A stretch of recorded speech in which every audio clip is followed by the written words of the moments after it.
नमस्कार, जय श्री राम। कैसे हैं आप लोग? उम्मीद है आप लोग स्वस्थ और मस्त होंगे। तो दोस्तों, आप लोगों का मेरे पूजा गुप्ता चैनल में स्वागत है। तो आज मैं आप लोगों से बात करूंगी कि खरमास का महीना प्रारंभ होने वाला है। ठीक है, तो खरमास कब से शुरू हो रहा है, कब तक लगा रहेगा, कितने दिनों का है, अब कब प्रारंभ होगा, कब समाप्ति है, और इस महीने में जब खरमास लगता है, चैत्र के महीने में जो खरमास लगने वाला है, तो वह उस समय क्या कार्य करना चाहिए, क्या कार्य नहीं करना चाहिए। दोस्तों, इस समय बहुत सारे मांगलिक कार्य होते हैं जो नहीं करना चाहिए।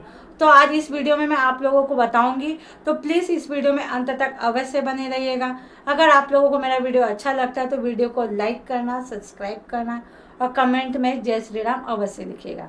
तो चलिए दोस्तों, शुरू करते हैं। देखिए, खरमास का जो महीना होता है वह चैत्र मास में लगा हुआ है। ठीक है, साल में 2 बार खरमास लगता है। ठीक है, तो पहला जो खरमास लगा था अभी 2 महीने पहले दिसंबर में लगा था, जैसे कि 16 दिसंबर को लगा था और 2026 में 14 जनवरी तक लगा था। ठीक है, संक्रांति के दिन तक। तो वह पहला खरमास हो गया। दूसरा जो खरमास लगा हुआ है वह अभी चैत्र के महीने में लगा हुआ है। ठीक है, तो ये 30 दिन का टोटल 1 महीने का खरमास रहता है। तो इस महीने में हमारे हिंदू धर्म में बताया जाता है कि कुछ भी शुभ या मांगलिक कार्य हमें नहीं करना रहता है, जैसे कि मुंडन, सगाई। अगर आप कहीं पे देखा ताका कर रहे हैं या लड़की देखने जा रहे हैं या लड़का देखने जा रहे हैं तो आपको वह सब कार्य नहीं करना है। आप कहीं पे लिखा पढ़ी या कहीं कुछ बड़ा आप बिजनेस शुरू करने जा रहे हैं या कोई कुछ नया शुरू करना है तो आपको वह सब भी नहीं करना है। अगर आप कहीं पे मकान लेने जा रहे हैं, ठीक है, गृह प्रवेश करने जा रहे हैं, तो वह सब काम इस समय 1 महीना खरमास में नहीं किया जाता है। तो आपको ये सब चीज़ों का बात का ध्यान रखना है। कई लोग तो होते हैं कि जैसे नहीं मानते हैं, लेकिन नहीं मानना चाहिए, क्योंकि अगर हम नहीं मानते तो उसका दुष्परिणाम भी हमें देखने को मिलता है। ठीक है, तो उसका कष्ट हमें ही होता है, किसी और को नहीं होता है। तो इसके लिए इस बात का ध्यान रखना। और जैसे कि बहुत सारी चीज़ें होते हैं, शादी ब्याह भी नहीं होता है इस समय। ठीक है, वाहन वगैरह भी अगर आपको कोई ज़रूरत है कुछ वाहन लेने की तो आप ले, अन्यथा आप उसको टाल दें 1 महीने के लिए। ठीक है, 14 अप्रैल के बाद ही आप लें। तो इन सब चीज़ों का ध्यान रखिए। कपड़ा वगैरह आप ले सकते हैं, जैसे कि अभी शादी का सीजन आने वाला है तो फिर कपड़ा वगैरह आप ले सकते हैं। ऐसा कपड़ा लेने में कुछ प्रॉब्लम नहीं है, तो आप कपड़ा ले सकते हैं, कुछ शॉपिंग वगैरह कर सकते हैं। लेकिन जैसे मुंडन, सगाई, गृह प्रवेश और जैसे कुछ बड़ी बड़ी चीज़, जैसे कुछ बिजनेस शुरू करना चाहते हैं, जैसे कहने का मतलब कि कुछ नया शुरुआत करना चाहते हैं, तो वह 1 महीना आप मत करिए। तो आप इन सब बातों का ध्यान दीजिए। उसके बाद क्या होता है ना, सूर्य जो होता है वो मीन राशि में प्रवेश करते हैं ना, तो सूर्य कमजोर हो जाता है। तो इसके लिए कहा जाता है कि इस समय शुभ और मांगलिक कार्य को नहीं करना ही अच्छा होता है।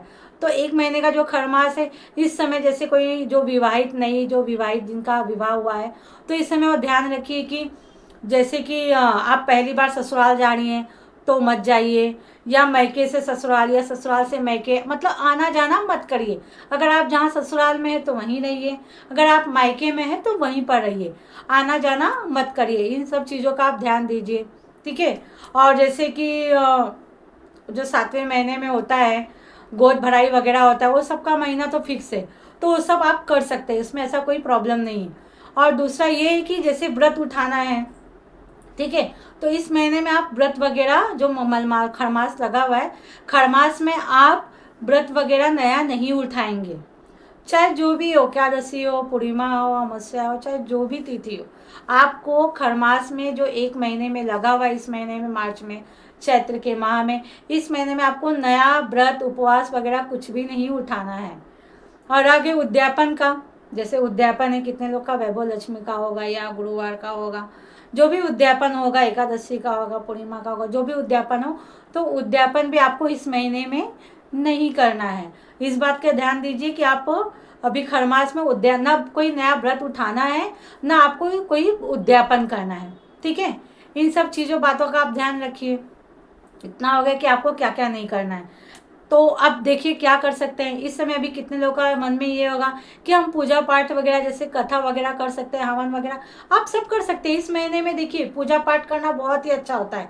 आप सूर्य भगवान की पूजा तो अवश्य कीजिए। आपको डेली सुबह सुबह सवेरे जल्दी उठ के सूर्य भगवान को जल अवश्य देना है, ठीक है। इसमें थोड़ा सा चावल, कुमकुम, रोली वगैरह जो होता है ये सब डाल के आप सूर्य भगवान को जल अवश्य दीजिए। इस महीने में सूर्य भगवान का पूजा करना बहुत अच्छा रहता है। तुलसी माता का पूजा कीजिए, ठीक है। तुलसी माता का पूजा कीजिए, सूर्य भगवान का पूजा, अपना जो पूजा पाठ है थोड़ा उसको और बढ़ा दीजिए। तो खरमास में पूजा पाठ करना भी बहुत अच्छा है। आप कहीं दर्शन करने जाना चाहते हैं तो भी करने जा सकते हैं, इसमें कोई मनाही नहीं है, ठीक है। तो मुझे ऐसा लग रहा है आपको सब समझ में आ गया होगा कि कब से शुरू हो रहा है। मैंने आपको ये भी बता दिया कि 14 मार्च से शुरू हो रहा है और 14 अप्रैल तक। देखिए चैत्र का जो महीना होता है देवी माता का महीना होता है। इस महीने में नवरात्रि भी आती है, तो आप अगर नवरात्रि का व्रत उठाना चाहते हैं तो ये उठा सकते हैं, इसमें कोई वो नहीं। क्योंकि नवरात्रि हमेशा खरमास में ही आता है। जो चैत्र का जो नवरात्रि रहता है ना, ज़्यादा करके देखा जाएगा तो खरमास में ही आता है।